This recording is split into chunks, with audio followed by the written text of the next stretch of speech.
ముందు అనుకున్నట్టు కాకుండా మరింత షాక్ ఇచ్చారు రామ్మోహన్ నాయుడు ఇండిగోకి.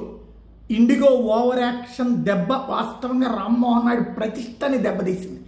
రామ్మోహన్ నాయుడు మంచి ప్రతిభావంతుడైనటువంటి, విద్యావంతుడైనటువంటి, పలు భాషలలో అవగాహన ఉన్నటువంటి మంచి నేత. కానీ ఇండిగో సంస్థ అన్నటువంటిది బాధ్యతాయుతంగా ఉంటుందని నమ్మడం ఆయన లోపమయ్యింది. 2 సంవత్సరాలలో టైం ఇచ్చి మరీ తీసుకొచ్చిన డీజీసీ నిబంధనల అమలు క్రిందటి నెలలోనే ఆరంభమైపోయింది. ఏ అభ్యంతరాలు వ్యక్తం చేయలేదు, రన్నింగ్లోకి వచ్చేసినాయి అని ధైర్యంగా ఉన్నాడు ఆయన. కానీ ఇలా వెన్నుపోటు పొడుస్తుంది అనుకోలేదు.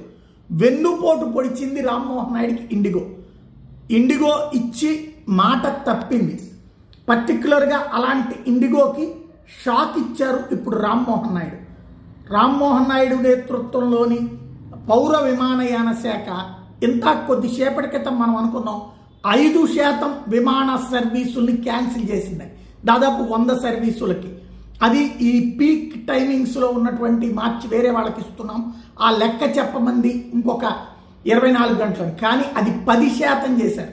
అంటే మీ దగ్గర పైలట్ లేరంటున్నారు కదా, మీ దగ్గర స్టాఫ్ లేరంటున్నారు కదా, ఓకే ఓ 10% ఫ్లైట్లు 10% రూట్లు మీరు ఆపేయండి, ఆ 10% వేరే వాళ్ళకి ఇస్తాం అని తేల్చి చెప్పి, తద్వారా వేరే వాళ్ళు బాగుపడతారు, వీళ్ళు మునిగిపోతారు. తద్వారా ఇండిగోకి కోట్ల రూపాయల లాస్ అవుతుంది. చాచి పెట్టి కొట్టే దెబ్బ అన్నమాట ఇది. గుండెల మీద కొట్టాడు రామ్మోహన్ నాయుడు.